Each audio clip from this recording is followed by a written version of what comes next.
Have you ever thought about why it is so easy to work in some teams and so hard to work in others? While some teams will give you energy and sometimes the team will just take all the energy away from you. And you know what, this isn't just a feeling. Teams have a huge variation in how efficient they are or how intelligent they are. If you take an average team in an average organization today, they will spend approximately 38% of their time and focus on the task at hand. Now, a high-performing team with the same conditions will spend up to 76% of their time and focus on the task at hand. And this is a huge variation, especially if you're considering that people in organizations today, they spend approximately 80% of their working time collaborating with others. The reason for this is because we are much more specialized today than we were before. So we need each other's competence and knowledge to be able to be successful. But why is it that teams don't spend more time on the task at hand? Well, one way of understanding this is if we look at a team and we compare it to an individual working on her own.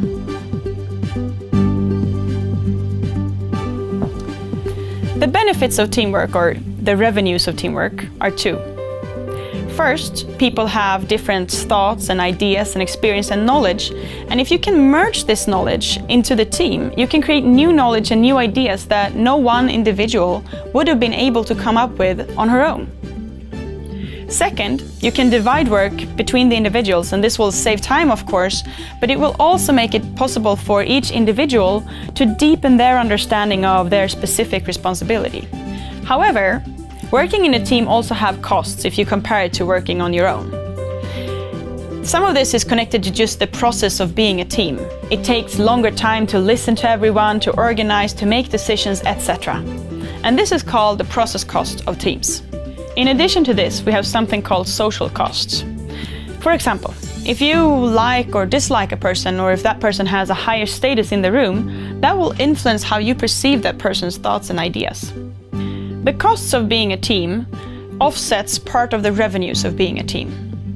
And that means that for most teams, you only have a slight profit of being a team. And that's on average. You will also have a lot of teams in your organization where the costs will be higher than the revenues. That means that these teams will not be more effective than an individual would have been on her own. The conclusion is that for an organization to be effective, it must develop its capacity to collaborate, basically to make sure that the revenues are higher than the costs. Now, these challenges are addressed in a framework called the KICS model. KICS stands for Kollektiv Intelligens Capability System, and it was developed at the Stockholm School of Economics here in Sweden. The researchers behind this model is Professor Andreas Werr and Dr. Philip Runsten. Now, let's go talk to Philip and learn more about how you as an organization can excel at cooperating. So the KICS model is ultimately developed to help teams understand how they can work with their own collective intelligence in their own team. Every team is unique, and the situation they face is unique. They have unique team members. So we think that the best developers or coaches of teams must be the teams themselves. So the idea of the model is to help them understand, what factors matters in knowledge integration and how do these factors work together. So sharing such a model means that the teams can have efficient discussions on things they want to improve or things they want to do more of. And of course, to keep these costs of being a team as low as possible and the revenues as high as possible. In order to work together, teams need to share an understanding of the situation, what things that matters, the ultimate purposes, what objectives you have as you work together, and of course how you are organized to do these things. This is called a representation or a team mental model.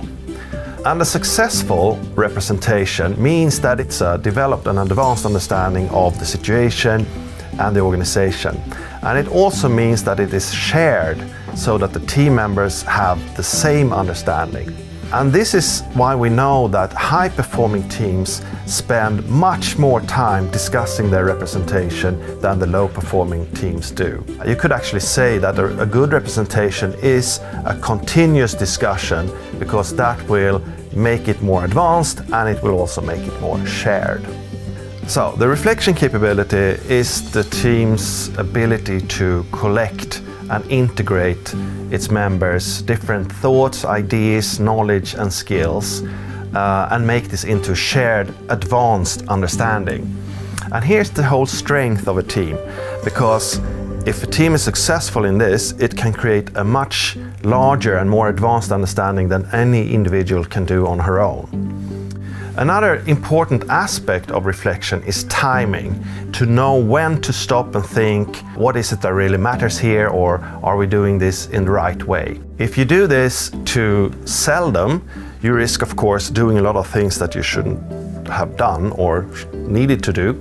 If you do it too often, you risk disrupting or disturbing the workflow and the process of the team. So you can actually say that reflection are two things. It's the timing and it's also the quality of how you reflect together and create this understanding.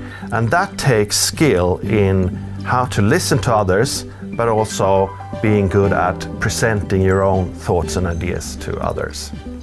We know that people are much better at reflection if they feel a fundamental trust in each other, something we call psychological safety.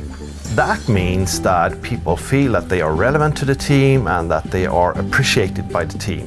It also means that they feel that if they make mistakes, it won't be held against them.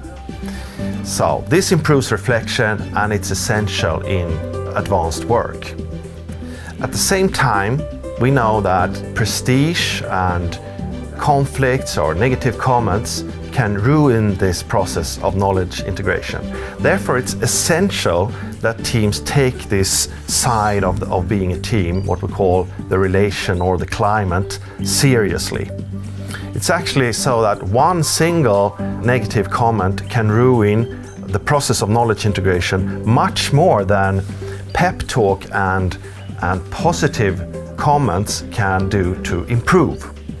So that doesn't mean we shouldn't be doing the latter, but it means that teams are sensitive things when it comes to relations. Team reflection, representation and relation comes from somewhere, right? They don't just develop by themselves. They are actually a result of how all the team members act, do, talk, listens, how they time things. So what this means is that all team members should be aware that what they do matters all the time. It actually matters even what they don't do. So this capability is a reminder of this perspective. And we also know that high-performing teams, maybe their most salient factor is the team members' commitment to make the team work. If all team members act like that, but still keep their own integrity and of course also are aware of their own needs, that is what creates high-performing teams.